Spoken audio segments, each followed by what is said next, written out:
Ski Television is sponsored by Bollé, the life since 1888. And by Head, the power of you. We are back on Ski Television, and it's time for this week's Alpine Report. Brian Stemmle joining me in studio once again. This week we're going to talk about slalom skiing in Canada. Let's start off talking about the men, or the man I should say. Mike Janyk, 29-year-old from Vancouver, British Columbia. He's certainly the best known slalom skier in Canada. Kind of seems to be the lone man on the slalom team.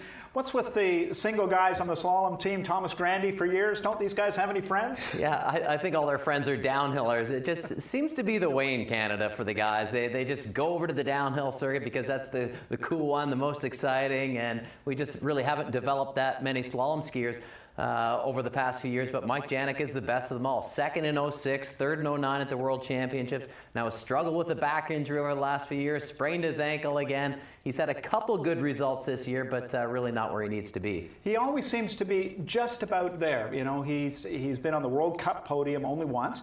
And does he have it to be the winner? Can he get there and sustain it?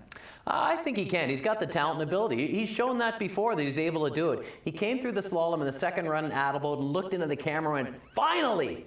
Meaning, you know, I finally put one together. I finally didn't make any mistakes, and I had a great result finishing 7th. And he has the ability to do it. He's got a great family history of racing, with his sister Britt winning a downhill in Aspen. And his mom is, you know, renowned in Whistler for having a great heart and passion for the sport. I remember watching her at 2010 in the Olympics, shoveling snow off the side of the downhill. You know, that's how passionate and involved their family is. And Mike Janyk's going to be able to do that. If he can just put two good runs together, which he always says, he'll be able to stand on the podium once again. Well, of course, he's not the only guy out there on the slalom team, but is it hard when you are, you know, one of a few guys as opposed to a group of skiers who can feed off each other? How does that play into his ability to keep raising the bar? Yeah, well, he's the best. And then there's Brad Spence, just a little bit below him. Brad's had a couple great results this season, really come back from a horrible injury in the downhill to focus on a slalom career. And then there's some guys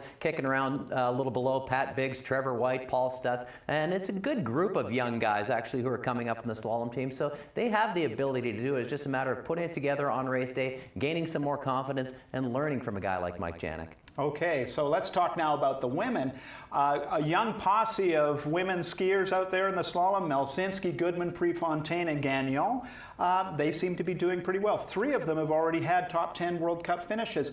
Are they the future of women's slalom?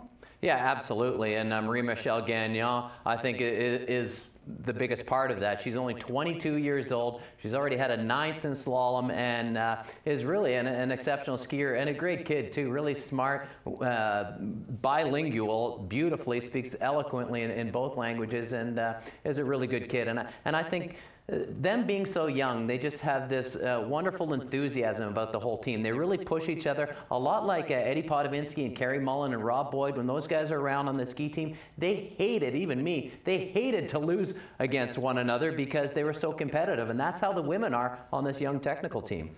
So it seems to be that now we have this group of girls in slalom. We used to have the speed queens as a group. So things have kind of shifted from the speed events to the technical events. Is that a good thing for Canadian ski racing? Yeah, I think it's smart to be able to bring up some of the youngsters in technical ski racing, and we saw that in slalom and giant slalom. Madison McLeish, Madison Irwin, only 19 and 20 years old. They're quite young, and Aaron Molzinski, 21, and this is really the future for Canada. Think of having a goal. For like, when was the longest time that you set out a goal for you? What month or year or? I think my longest term goals as an athlete would have been, 2 years out. Right. Like so they're probably thinking 2 years out in Sochi, even 6 years out for the next Olympics in 2018, wherever they're going to be, because they're going to be in the prime of their career at that point and really have gained a lot of experience since then. So 4 fast young women to keep an eye on in slalom, as well as Mike Janyk on the men's side. He's bound to get to the top of that podium very soon. Thanks to Brian Stemmle for joining me again on the Alpine Report for this week. That wraps up another week of Ski Television, though. I'm Chris Robinson. Stay tuned for an hour of FIS World Cup freestyle skiing coming up right after the break. We'll be right back.